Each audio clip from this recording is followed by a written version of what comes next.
भक्तों, ओम नमः शिवाय। श्री शिवाय नमस्तुभ्यम। जय श्री महाकाल। जी हाँ भक्तों, क्या आपका भी जो बच्चा है उसका मन पढ़ाई में बिल्कुल भी नहीं लगता? आप लोग बहुत ज़्यादा परेशान रहते हैं उसकी पढ़ाई को लेके कि आखिर हमारा जो बच्चा है वो पढ़ता क्यों नहीं है। जब भी आप उसको पढ़ाने के लिए बैठाते हो तो इधर उधर के कामों में लग जाता है, कहीं खेलने चला जाएगा, कहीं घूमने चला जाएगा, लेकिन पढ़ेगा बिल्कुल भी नहीं। आप लोग भी बहुत ज़्यादा परेशान हो उसकी पढ़ाई के लिए कि आखिर हमारा जो बच्चा है वो पढ़ता क्यों नहीं है। जब भी हम उसको पढ़ाने के लिए बैठाते हैं तो कहीं घूमने चला जाएगा, कहीं खेलने चला जाएगा, लेकिन पढ़ेगा बिल्कुल भी नहीं। आप लोग बहुत ज़्यादा परेशान हैं, तो आपको टेंशन लेने की ज़रूरत नहीं है।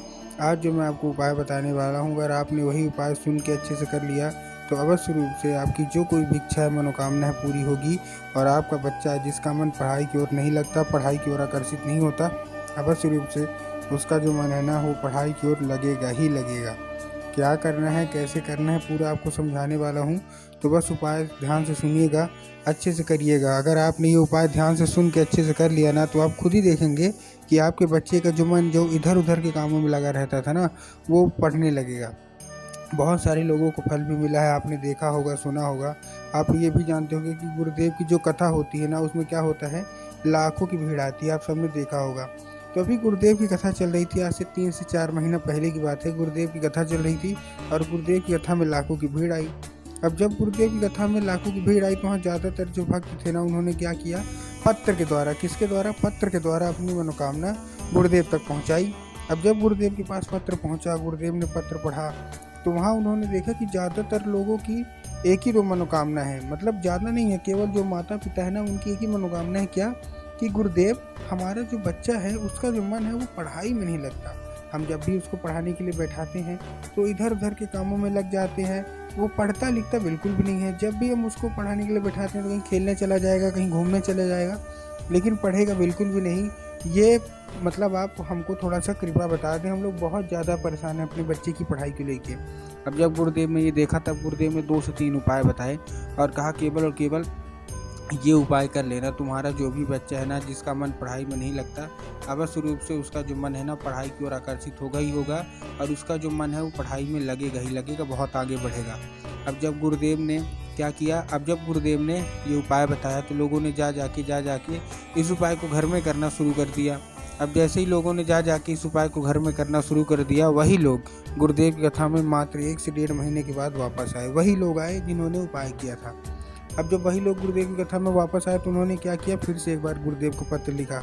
लेकिन ये वाला जो पत्र था ना ये गुरुदेव को धन्यवाद के रूप में पत्र था कि गुरुदेव धन्य हो आपका, आपके द्वारा बताया गया उपाय हमने कर लिया है, हमारी सारी की सारी मनोकामना पूरी हो गई है, आपका कोटि कोटि धन्यवाद। तो देखिए, जो लोग हमारी आवाज़ सुन रहे हैं, अगर आपको भी जानना है कि आखिर ऐसा कौन सा उपाय है जिसको करने मात्र से लोगों की सारी जो इच्छा मनोकामना है ना वो पूरी हो जाती है और उनका जो बच्चा होता है जिनका मन पढ़ाई में बिल्कुल भी नहीं लग रहा होता है वो अपने आप पढ़ाई करने लगता है। तो चलिए हम बताते हैं आपको आज की इस वीडियो के माध्यम से कि आपको करना क्या है। ठीक, तो उपाय ध्यान से सुनिएगा, अच्छे से करिएगा।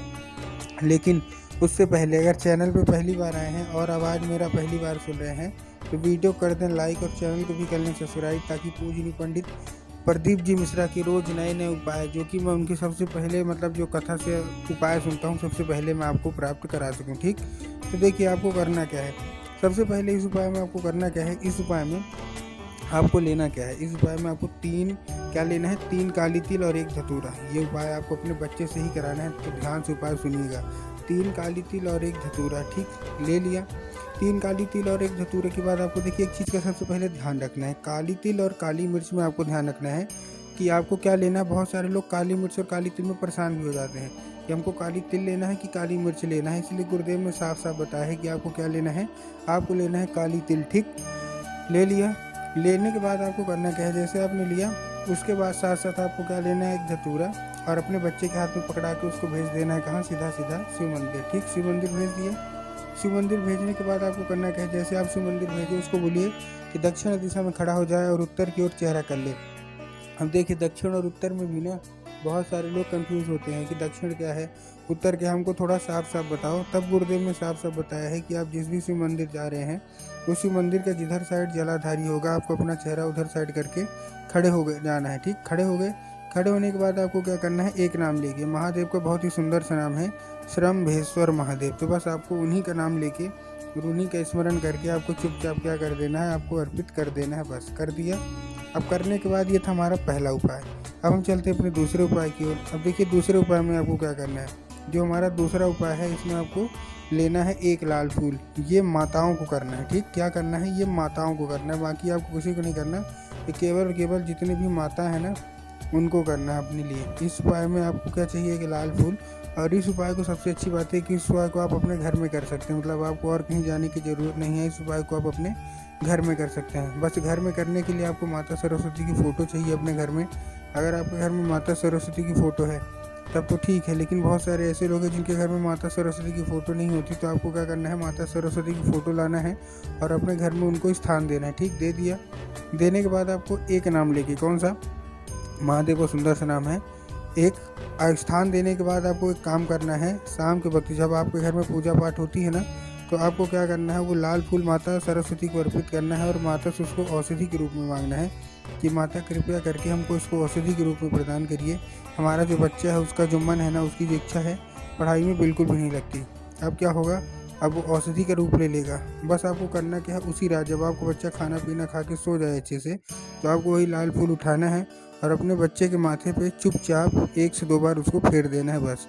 पूज्य गुरुदेव कहते हैं कि उस फूल के जरिए स्वयं माता सरस्वती उसके दिमाग में प्रवेश करती हैं और उसका जितना भी दिमाग इधर उधर के कामों में लगता है वहाँ से न लग के केवल और केवल उसका जो मन है ना वो पढ़ाई की ओर ही लगेगा, ठीक।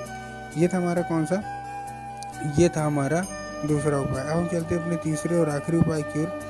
अब देखिए इस उपाय में आपको करना क्या है। इस उपाय में आपको एक पान का पत्ता लेना है और पान के पत्ते के ऊपर शहद का लेपन कर देना है। अब शहद का लेपन किधर साइड करेंगे, जो चिकना साइड होगा ना उस साइड शहद का लेपन कर दीजिए। अब शहद का लेपन करने के बाद आपको क्या करना है, अपने बच्चे के हाथ में दे देना है और उसको भेजना है सीधा सीधा शिव मंदिर। अब जैसे ही आप शिव मंदिर पहुंच गए, शिव मंदिर पहुंचने के बाद अपने बच्चे को, आपके दिमाग में आया होगा कि हम अपने बच्चे को बोलेंगे कि जाए और अर्पित कर दे कहाँ, बाबा भोलेनाथ के ऊपर, जो कि गलत है। आपको बाबा भोलेनाथ के ऊपर अर्पित नहीं करवाना, आपको दूसरी जगह अर्पित करवाना है। कहाँ, माता शोक सुंदरी की एक जगह होती है वहाँ। अब देखिए जिसको पता है कि माता शोक सुंदरी की जगह कहाँ होती है उनका तो ठीक, लेकिन बहुत सारे ऐसे लोग हैं जिनको यही नहीं पता कि माता शोक सुंदरी की जगह होती कहाँ है। तब गुरुदेव ने साफ साफ बताया कि जो जलाधारी है, जलाधारी के दाएं मतलब राइट साइड में माता अशोक सुंदरी की जगह होती है। तो आपको क्या करना है, माता अशोक सुंदरी की जगह पर आपको चुपचाप से अर्पित कर देना है, बस, मतलब अपने बच्चे के हाथों से।